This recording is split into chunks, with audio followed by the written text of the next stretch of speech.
ಶ್ರೀ ಗುರುಭ್ಯೋ ನಮಃ. ಸಮಸ್ತ ವೀಕ್ಷಕರಿಗೆ ನನ್ನ ನಮಸ್ಕಾರಗಳು.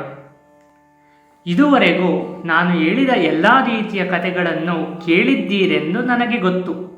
ಆದರೂ ಕೂಡ ನೀವು ನಿಮ್ಮ ಪರಿಚಯದವರಿಗೂ ಸ್ನೇಹಿತರಿಗೂ ನನ್ನ ಕಾರ್ಯಕ್ರಮವನ್ನು ನೋಡಲು ಹೇಳಿ. ಈಗ ನಾನು ಹೇಳುವ ಕತೆ ಶಿವನ ಇನ್ನೊಂದು ಅವತಾರವಾದ ಶರಬೇಶ್ವರ ಸ್ವಾಮಿಯ ಪ್ರಸಂಗ. ಒಮ್ಮೆ ಭಕ್ತ ಪ್ರಹ್ಲಾದರು ಕರೆದಾಗ ಶ್ರೀಮನ್ ಮಹಾವಿಷ್ಣುವು ರಾಕ್ಷಸ ಹಿರಣ್ಯಕಶ್ಯಪರನ್ನು ಕೊಲ್ಲಲು ಉಗ್ರ ನರಸಿಂಹನ ಅವತಾರ ತಾಳಿ ಕಂಬವನ್ನು ಒಡೆದು ಬರುತ್ತಾರೆ. ಹಿರಣ್ಯಕಶ್ಯಪರನ್ನು ಹೊಸ್ತಿಲಿನ ಮೇಲೆ ಮಂಡಿಯೂರಿ ಕುಳಿತು ತೊಡೆಯ ಮೇಲೆ ಮಲಗಿಸಿ ಹೊಟ್ಟೆಯನ್ನು ಸೀಳಿ ಕರುಳನ್ನು ಬಗೆದು ಕೊರಳಿಗೆ ಹಾಕಿಕೊಂಡು ಘಗೈಸಿ ನಗುತ್ತಾರೆ. ಆಗ ರಾಕ್ಷಸನು ವಿಷ್ಣುವಿನ ಉಗ್ರ ರೂಪವನ್ನು ನೋಡಿ ಕೈ ಮುಗಿದು ಕೊನೆಯುಸಿರೆಳೆಯುತ್ತಾನೆ. ಆಗ ಪ್ರಹ್ಲಾದನು ಭಕ್ತಿಯಿಂದ ತಂದೆಯನ್ನು ಕೊಂದು ನಿಂತ ಉಗ್ರ ನರಸಿಂಹನ ಅವತಾರವನ್ನು ಕಂಡು ಹೆದರಿಕೊಂಡು ನಾನಾ ರೀತಿಯಲ್ಲಿ ಶಾಂತನಾಗಿಸಲು ಸ್ತುತಿ ಮಾಡುತ್ತಾನೆ.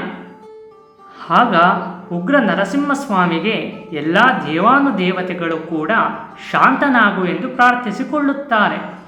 ಆದರೆ ಉಗ್ರ ನರಸಿಂಹನು ಶಾಂತನಾಗುವುದಿಲ್ಲ. ಎಲ್ಲ ದೇವತೆಗಳು ಹೆದರಿಕೊಂಡು ಕೈಲಾಸಕ್ಕೆ ಹೋಗಿ ಉಗ್ರ ನರಸಿಂಹನನ್ನು ಶಾಂತ ಮಾಡಲೆಂದು ಶಿವನಲ್ಲಿ ಪ್ರಾರ್ಥಿಸಿಕೊಳ್ಳುತ್ತಾರೆ. ಆಗ ಶಿವನು ಭಕ್ತರ ಮೊರೆ ಕೇಳಿ ಭಯಾನಕ ಶರಬೇಶ್ವರನ ಅವತಾರದಲ್ಲಿ ಧರೆಗಿಳಿಯುತ್ತಾರೆ. ಅವರ ಮುಖದಲ್ಲಿ ಉದ್ದನೆ ಮೂಗು, ದೊಡ್ಡ ಕೋರೆ ಹಲ್ಲುಗಳು, ವಜ್ರದಂತಹ ಉಗುರು, 8 ಕಾಲುಗಳು, ಬೆನ್ನ ಮೇಲೆ 2 ರೆಕ್ಕೆಗಳು, ಮುಖ ಹಾಗೂ ಶರೀರ ಸಿಂಹದ ರೂಪದಲ್ಲಿ ಉಗ್ರರಾಗಿ ನರಸಿಂಹಸ್ವಾಮಿಯ ಎದುರಿನಲ್ಲಿ ನಿಲ್ಲುತ್ತಾರೆ. ಆದರೆ ನರಸಿಂಹಸ್ವಾಮಿ ಶರಬೇಶ್ವರರನ್ನು ಲೆಕ್ಕಿಸದೆ ಅವರ ಮೇಲೆಯೂ ದಾಳಿ ಮಾಡುತ್ತಾರೆ. ಕೆಲವು ದಿನಗಳ ಕಾಲ ಇವರಿಬ್ಬರ ನಡುವೆ ಯುದ್ಧ ನಡೆಯುತ್ತದೆ.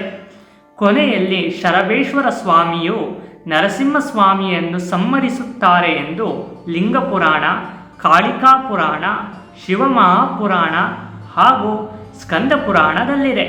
ಶರಬೇಶ್ವರ ಸ್ವಾಮಿಯು ನರಸಿಂಹಸ್ವಾಮಿಯನ್ನು ಸಂಹರಿಸಿ ಅವರ ಬುರುಡೆಯನ್ನು ಕೊರಳಲ್ಲಿ ಧರಿಸಿ ಅವರ ಚರ್ಮವನ್ನು ದೇಹಕ್ಕೆ ಸುತ್ತಿಕೊಳ್ಳುತ್ತಾರೆ ಎಂದು ಉಲ್ಲೇಖವಿದೆ.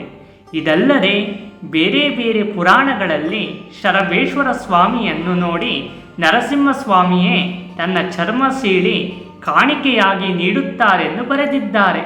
ಇನ್ನು ಕೆಲವು ಪುರಾಣದಲ್ಲಿ ನರಸಿಂಹಸ್ವಾಮಿ ಶರಬೇಶ್ವರ ಸ್ವಾಮಿಯನ್ನು ಮೋಹಿಸುತ್ತಾರೆಂದು ಬರೆದಿದ್ದಾರೆ. ಏನೇ ಇರಲಿ, ನಾಳೆಯ ಸಂಚಿಕೆಯಲ್ಲಿ ಇನ್ನು ಮಿಕ್ಕ ಭಾಗವನ್ನು ಮುಂದುವರೆಸುತ್ತಿದ್ದೇನೆ. ಸರ್ವೇ ಜನಾ ಸುಖಿನೋ ಭವಂತು, ಸಮಸ್ತ ಸನ್ಮಂಗಳಾನಿ ಭವಂತು. ಶ್ರೀರಸ್ತು ಶುಭಮಸ್ತು.